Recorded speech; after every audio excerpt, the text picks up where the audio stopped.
Eno ye alipoota y'embeera y'obudde okuva mu kitongole ky'eggwanga ekivunaanyizibwa ku embeera y'obudde wamu ne Star TV ng'omwanjuzi nze Juliet Nanteza.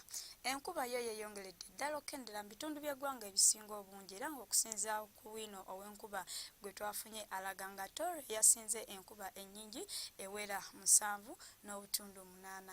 Ate ekyo ekifaananyi ekyakubiddwa ku ggwanga lyaffe kiraga nga ebitundu by'eggwanga ebisinga obungi obudde bwabadde nga bwa mukarwe era ng'ebimu akasana kayase ate nga bwe kakubakubamu nga kino kyavudde ku sserwandula mpewo eyitibwa Senterena etudde ku bukiikaddyo bwa Africa ng'eno esindika empewo enkalu okutuuka ku ggwanga lyaffe ng'era kino kiviiddeko omukuubo gw'enkuba okusenvula ne gudda mu bukiikakkono bw'eggwanga lyaffe. Tusuubira okutandika olunaku n'enkuba entonotono ku lubalama lw'ennyanja Nalubaale olwo ebitundu ebisigadde akasana tukasuubira okwaka ate ewamu nga bwe kakubakubamu. Ate olw'eggulo ebitundu by'eggwanga ebisinga obungi tubisuubira okufunayo enkuba entonotono okuggyako Masekkati ssaako ne ku lubalama lw'ennyanja Nalubaale yo tusuubira akasana okwaka ate nga bwe kakubakubamu.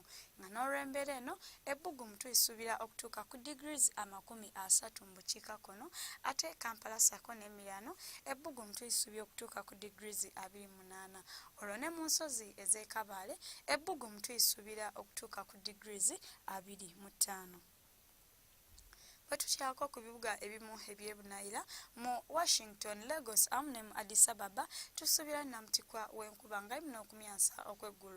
Ate yo mu Nairobi, London awamu ne mu Moscow tusuubirayo enkuba entonotono olwo ebibuga ebisigadde akasana tukasuubira okwaka ate ewamu nga bwe kakubakubamu nga ne mu Cairo awamu ne mu New Delhi ebbugumu likyaliyo lingi ddala era nga mu New Delhi tuyisuubira okutuuka ku degrees 41.